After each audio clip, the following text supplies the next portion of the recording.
yung bansag na 18 Marines sa isang paraan upang pabanguhin sila sa publiko. Matik po kasi yan. Pag sinabing Marines, iba po ang respeto ng mga tao. Pero hindi naman po silang lahat ay dating Marines. At mahigit kalahati sa kanila ay discharged without honors or dishonorably discharged from service for various offenses. Ibig sabihin, palpak sila. Let me call on them 18 kargador. Kasi nga po, nagkakarga sila ng mga mali-maletang pera, sabi nga nila. Yun po talagang trabaho nila, taga-bitbit, taga-karga ng maleta. Hindi lang po ang kredibilidad ng 18 kargador ang kaduda-duda. Ang mismong testimonya nila ay nakakapagtaka.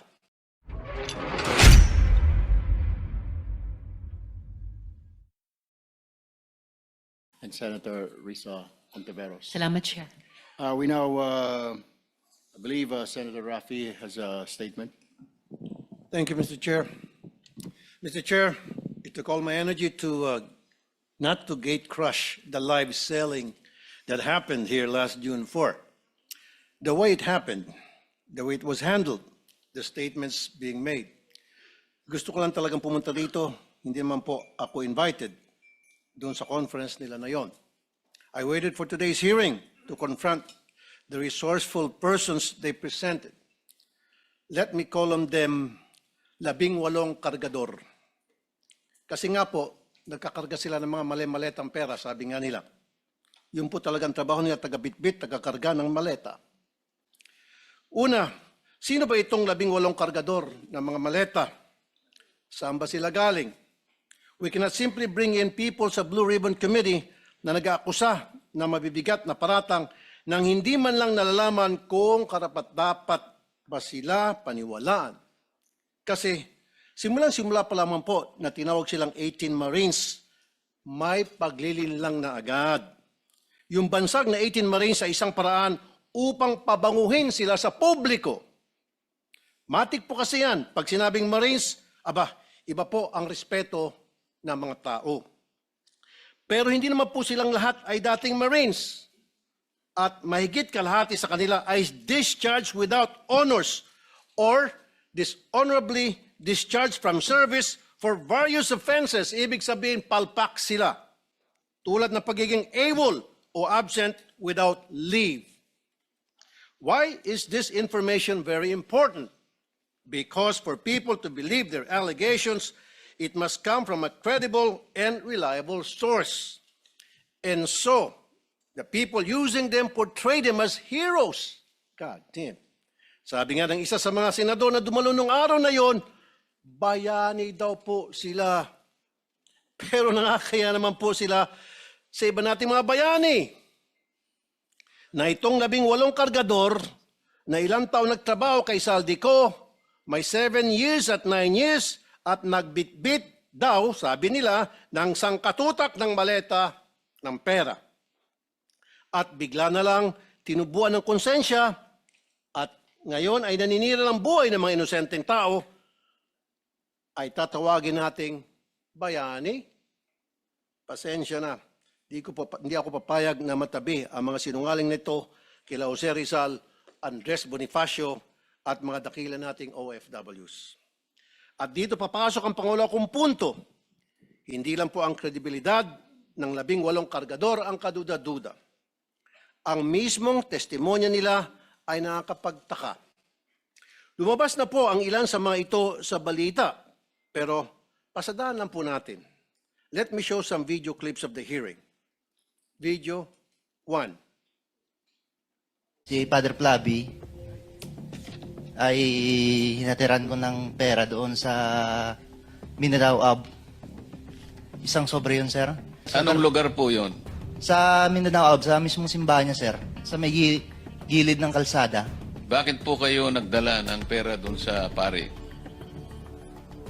Kasi, sir, hindi ko ano, sir, kung pang ano nila yun, sir, eh. Basta nagdala na kami ng pera, sir. Tapos doon sa 33 Maleta din ba? Dinala mo? Isang sobre, sir. Tapos doon, sir, sa 33 Clemente. Baka naman sulat lang pinadala Hindi, sa'yo, sir. sobre Pera, lang. sir. Kita ko mismo, sir, eh. Tapos sa 33 Clemente, sir, isang maleta. Kanino? kay Father Flavi, binuhat ko papunta sa sakyan niya. Tapos yung suot niya, sir, itim na pangpare. Sagot naman ni Diocese of Cubao Bishop Elias Ayuban Jr., there is no church entrusted to the Society of the Divine Word on Mindanao Avenue or anywhere in its vicinity. Pangalawa, iPhone time travel.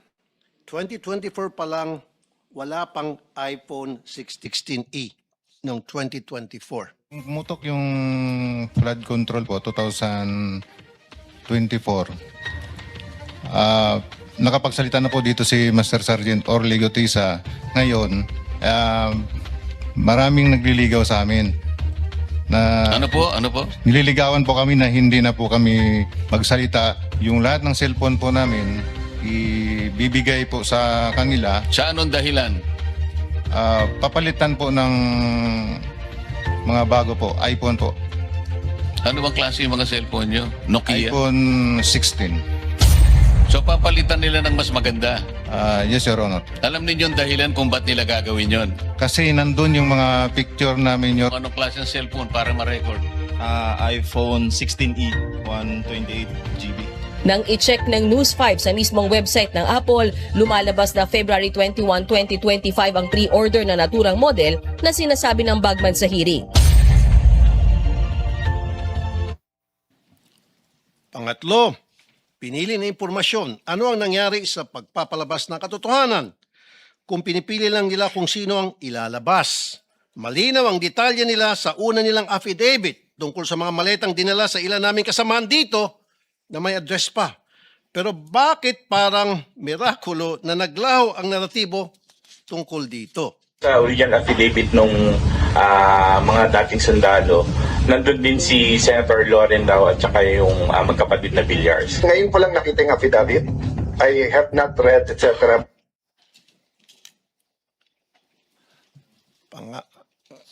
Pangapat, aking pinasilip ang lugar na yon sa Makati. Video 4. Money changing. Nag-advise po si boss, magpapalit kami ng piso to dollar na 2 maleta doon sa Makati po. Sa, Bibili kayo ng US dollar. Yes, Your Honor. Dinala po namin ito sa Perbank Makati, Salcedo Village po. Dalawang maleta worth of 50 to 60 M po ang laman. Aking pong pinasilip ang lugar na yun sa Makati at walang record ng money changer sa Pearl Bank Building. Dapat po makumpirma ito. At syempre, nandyan din po ang mga kadudadudang testimonya nila laban kay Senator Soto na pinabulaanan niya na dahil nga matagal ng patay ang sinasabi nilang si EA Mark or Executive Assistant Mark. At ang pangbawi nila ng aligasyon tungkol kay Representative Laila de Lima na noong mga panahon na yun ay hindi pa kongresista at nakakulong pa. At sabi ni Ombudsman Boying Rimulya, ang isang letrato ay delivery na nangyari noong panahon ni Speaker Lord Velasco pa. And so I come to my third point because it seems that some of the information from these 18 porters or cargador are fed. They have a hard time telling their story on their own. Kung papanoorin mo ang live selling nila noong Webes, hirap silang ikwento ang kanilang naratibo. The presiding officers of that conference were coaching and leading the resourceful persons. Pag medyo nagkakamali, siyempre, inaayos ng mga presiding officers ang testimonya. Minsan si Attorney Baligod na, hindi naman involved sa pagbitbit ng maleta, ay siyang tumitistigo tungkol sa nangyari. Wala naman siyang personal knowledge. Ika-4 na punto, nais ko pong humingi ng dispensa sa ating mga Senate media. Bilang broadcaster at kasapi ng media, masakit po tuwing nababansagan ng ilan sa atin na bayaran kasi nasisira po ang propesyon natin. Pero itong pagsisigawan na bayaran ng karamihan sa atin, dito sa lugar na tinawag nyo ng tahanan at buong puso nyong pinoprotektahan sa pamamagitan ng makatotohanan ng pagpapahayag, ay tatawagin kayong bayaran. Hindi po tama yun. This institution, time and time again, owes you its dignity because you keep the senators on their toes and make sure we stay true to the Filipino people. At kay Senator Cayetano, huwag po tayo masyadong demanding. Ano po? Ito magreklamo na wala ka sa front page. Limited po ang front page space ng mga dyaryo. Kaya pili lang po talaga ang nalalagay dyan. Pero hindi ibig sabihin hindi na sila patas. Dahil kung titingnan mo naman online, all these news outlets reported his statement. It is in their online platform. Kung saan libo-libo ang nagbabasa. The front page is reserved for the biggest and latest news. Yun bang bagong kaganapan? Yun po kasing pagkapit sa kapangyarihan at hindi pagtanggap sa pagkatalo nyo, lumang balita na po. But nevertheless, it was reported upon. I-google nyo po yun. And my fifth point, we have to look into the allegation na nabayaran ng 5 milyon ang 18 kargador. I'm not saying it's true. Iharap po ng NBI itong witness nila na nagsabi noon. Pero ang masasabi ko lang, ginamit lang kayo ng mga malalaking tao para sa mga personal nilang interest sa politika. Kulang yung 5 million. Kunwari, inanalayan nila kayo. Pero pagharapin nyo na itong sangkatutak na kaso na isasampa sa inyo, nitong mga siniraan ninyo, tingnan nyo, unti-unti kayong iwan yan. Ngayon pa lang, narinig mo na sila na nagugas kamay sa mga paratang nyo. Dumidistansya sila sa inyo dahan-dahan. Kaya sa ating mga kababayan, mag-ingat po tayo sa paniwalaan or papaniwalaan. Remember, the devil can cite the scripture for his purpose. No more, no less. When Jesus went into the wilderness to pray, the devil tried to tempt him 3 times. But as he was failing to tempt Jesus, and as he was getting desperate, what did the devil do? He quoted the scriptures from the book of Psalms. Huwag po tayo magpapadala sa mga mabubulaklak na mga pananalita dahil lang siya ay nagbabasa ng Biblia. Huwag po tayo basta maniniwala dahil binansagang bayani o Marines ang 18 na kargador. Buksan po natin ang ating mga mata, tenga at utak. Huwag po tayo magpapadala sa mga live selling nila. Tingnan niyo po kung sino ang nagbebenta. Kasi kung mahistoryan ng pagbubudol at di tayo maingat, tayo na pong susunod na biktima nila. And before I end, I would like to remind my colleagues here in the Senate to please be very careful in calling out some people as bayani, putting them on a pedestal dahil hindi naman talaga totoo. Because that will be a reflection of you. Tatawagin mo ang mga taong umami naman na nag-deliver ng mga kickback kung sino-sino Poncio Pilato. So therefore, matatawag siya ng sindikato. So kung tatawagin mong bayani ang isang sindikato, sindikato ka rin. As simple as that. Maraming salamat, Mr. Chair. Maraming salamat, Senator Rafi. We now go to Senator J.V. Ejercito, if you have any opening statement. Mr. Chair, I'll just go straight to the question later so that we can start the ball rolling. Thank you. Thank you, Senator J.V. Senator Bang. Okay. Now we go to Senator Tito Soto. Thank you. I'm just here to listen. I actually would not want to dignify parang siningit lang doon sa salaysay, but nevertheless, I'm here to listen, Mr. Chairman. Thank you. Thank you very much, Senator Soto. Senator Rizal Ontiveros. Salamat po, Mr. Chair, at magandang umaga po sa lahat. Wala pong iniiwasan ang bagong mayorya ng Senado. Pero sa kahit anong investigasyon, dapat ebidensya ang mangibabaw, hindi kwento lang. Yan pong gusto sana nating alamin ngayong araw. Pero ang 18 ex-bodyguards, hindi po sumipot ngayon sa Senado. Oportunidad po sana ito para malaman kung ano ba talaga ang totoo. Pero ang resource persons ay wala dito.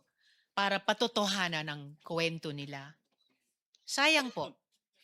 I recall a quote which says, "Truth doesn't mind being questioned. A lie does not like being challenged." Salamat po, Mr. Chair. Maraming salamat po, Senadora Risa Ontiveros. Thank you po. Before we go to the questioning in the matter of the order of arrival of our colleagues, unahin po natin mamaya si Senator Senate Pro Tempore Win Gatchalian, followed by Senator Rafi Tulfo, Senator JV, Senator Bam, Senator Soto, and Senator Risa Ontiveros. Of course, after the chairman, it will be the vice chairman, and then the Senate Pro Tempore. And let us now, before we go to the presentation of the various agencies present today that we invited, like the National Bureau of Investigation, the Ombudsman, the Department of Public Works and Highways, and the Department of Justice, Department of Budget Management. I would just like to quickly mention po, kasi sinasabi po basing doon sa accusations na the Blue Ribbon of the 20th Congress headed by Senator Ping Lacson, wala pong nagawa. Actually, there were bills filed because of the investigation.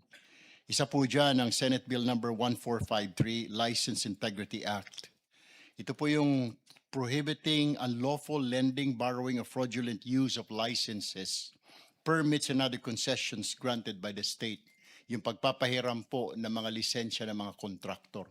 Dahil po, nabulgar po dito po sa Blue Ribbon hearing. Isa pa po ang Senate Bill number 1373, Contractors License Law. Ito po yung bill restructuring and strengthening the Philippine Contractors Accreditation Board, introduces stricter qualifications and term of office for its members. Ang ibig po sabihin, hindi na po pag ikaw ay member ng PICAB, hindi ka po pwedeng mangontrata sa gobyerno. SB number 1360, Master Plan for Infrastructure and National Development Act, 30-year comprehensive infrastructure development master plan, which shall focus on the country's long-term vision, goals, and strategy of infrastructure development. Hindi po yung basta na lamang isumiti yung program of work ng isa pong politiko para makakuha po ng pondo. Kailangan po ito nakabase sa master plan po for infrastructure and national development. Isa pa po ay ang regulation of foreign travel for government officials and employees. Senate Bill number 1362, this bill regulates foreign travels of government officials and employees who are under investigation for acts that may compromise national security, public safety, or public health. Senate Bill number 1364, amending the Bank Secrecy Act. This measure proposes to amend the law by authorizing a competent court or investigating body to examine the bank deposits of public officials. Senate Bill number 1365, amending PD number 1759, penalizing the contractors and subcontractors who violate any material provision of contracts involving public works of government officials, of government and public officials who allow such violation. Senate Bill number 1358, Budget Modernization Act of September 9, 2025. Ito po kaya po natin mapapanood na from now on ang bicameral conference po ng dalawang kapulungan sa pagsasagawa po ng ating budget at marami pa pong iba. Yun lamang po ay pinapaalala po natin doon sa mga nagsasabi na wala pong ginawa ang Blue Ribbon hearings po nito mga nagdaang panahon. Yan po ang accomplishments po ng Blue Ribbon hearing na isinagawa po natin ngayong 20th Congress. Now,